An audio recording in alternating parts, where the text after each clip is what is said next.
Assalamualaikum warahmatullahi wabarakatuh. Selamat pagi anak-anak. Sebelum kita memulai pembelajaran pada pagi hari ini, ada baiknya kita membaca doa terlebih dahulu ya. Ya, silahkan pada ketua kelas untuk memimpin baca doa. Bismillahirrahmanirrahim. Raditu billahi rabba wa bil islami dina wa bi Muhammadin nabiyya wa rasulah. Rabbi zidni ilma warzuqni fahma bi rahmatika ya arhamar rahimin. Baik, terima kasih kepada ketua kelas. Apakah pada pertemuan kita pada pagi hari ini ada siswa yang tidak masuk? Masuk semua ya? Oke, alhamdulillah. Ada yang ingat pertemuan minggu lalu kita membahas materi tentang apa? Ya, minggu lalu kita membahas materi tentang sejarah Nabi Muhammad SAW periode Mekah. Nah, pada pertemuan pagi hari ini kita akan membahas materi tentang sejarah masa remaja kelahiran Nabi Muhammad SAW. Sebelum kita memasuki materi, Bapak ingin tanya, di antara kalian ada yang tahu enggak sejarah masa remaja Nabi Muhammad ini seperti apa? Atau tanggal kelahiran Nabi Muhammad ini tanggal berapa? Ya, Nabi Muhammad ini lahir pada tanggal 12 Rabiul Awal 571 Masehi.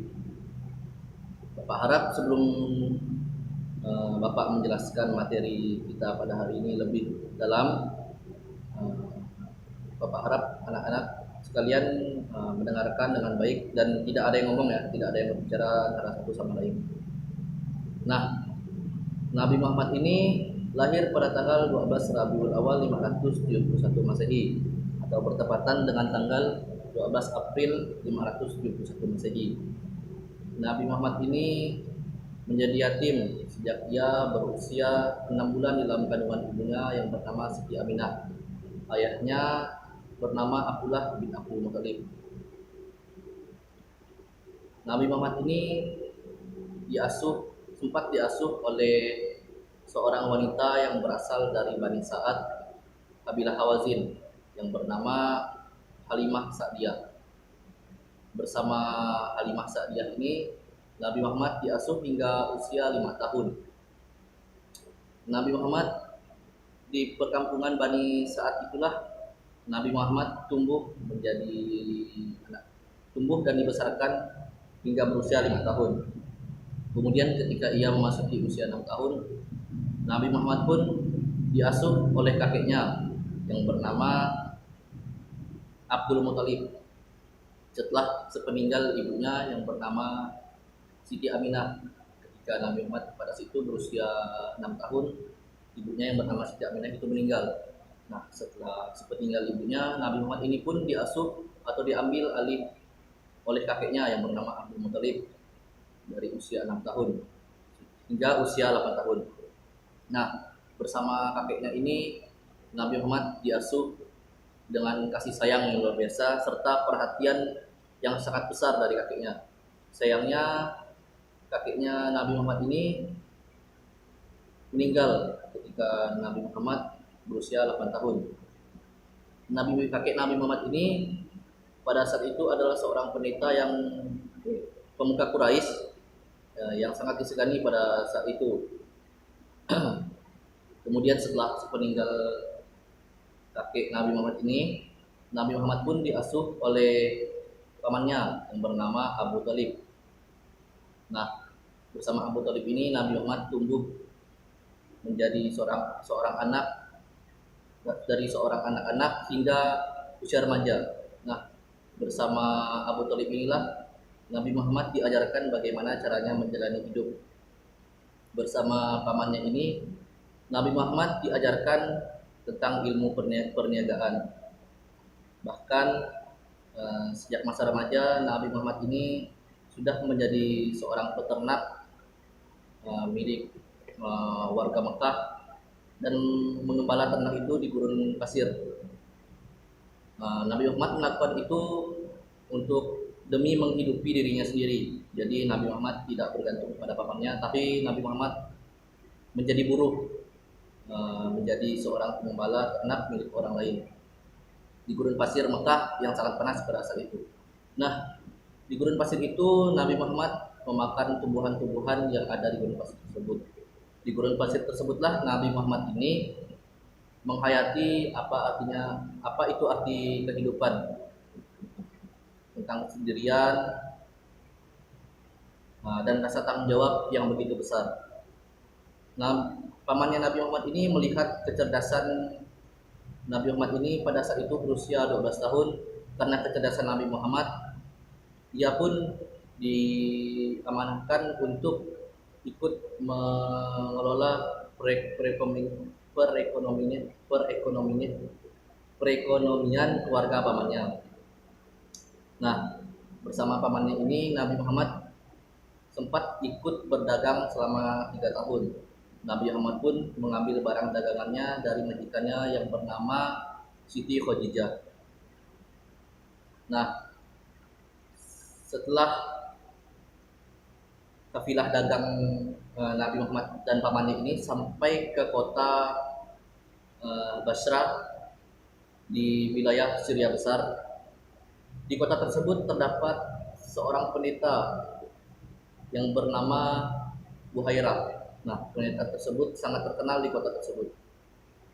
Nah, pendeta tersebut mengetahui kedatangan Nabi Muhammad dan pamannya. Kemudian pendeta tersebut menghampiri keduanya, kemudian mengatakan kepada Abu Thalib, "Aku melihat sosok anak ini kelak akan menjadi sosok yang akan menjadi rahmat bagi semesta alam, dan lebih baik kamu melindungi anak ini." Nah, setelah itu sang pendeta pun memberikan saran kepada pamannya yang bernama Abu Thalib untuk menjaga sosok anak ini, yaitu Nabi Muhammad, dari orang-orang Yahudi, dan lebih baik kalian kembali ke kota Mekah. Akhirnya pamannya tersebut pun mendengarkan saran dari pendeta tersebut, dan mereka kembali ke kota Mekah. Pada usia 25 tahun, Nabi pun mulai berdagang dan menjajakan barang dagangannya sendiri di pasar. Nabi Muhammad ini tidak pernah sedikit pun berbohong atau berkata kasar kepada para pembelinya. Bahkan Nabi Muhammad ini tidak pernah mengambil keuntungan yang terlalu besar dari barang dagangannya. Nabi Muhammad ini selalu berkata sopan, ramah, dan penuh kasih sayang. Baiklah, sampai di sini apakah ada yang ingin ditanyakan atau yang kurang dipahami? Silahkan ditanya. Bapak tunggu ya.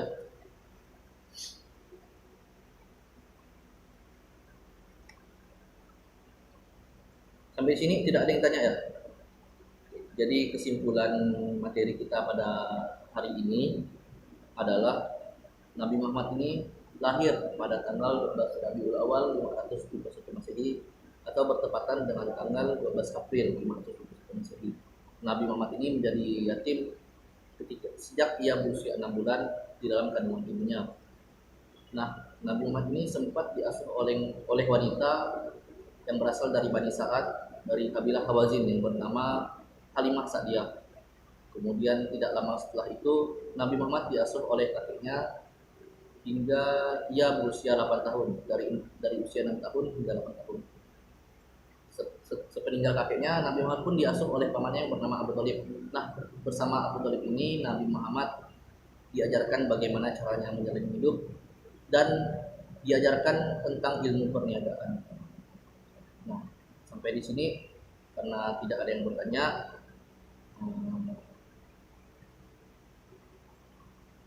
kita akhiri aja pertemuan kita pada hari ini. Sebelum Bapak mengakhiri pertemuan kita pada pagi hari ini, silahkan kepada ketua kelas untuk membacakan doa kifaratul majlis. Subhanakallahumma wa bihamdika asyhadu an la ilaha illa anta astaghfiruka wa atubu ilaik. Baiklah, mungkin hanya ini saja yang dapat Bapak sampaikan pada pertemuan pagi hari ini. Kurang dan lebihnya mohon maaf, Bapak. Maaf. Wassalamualaikum warahmatullahi wabarakatuh.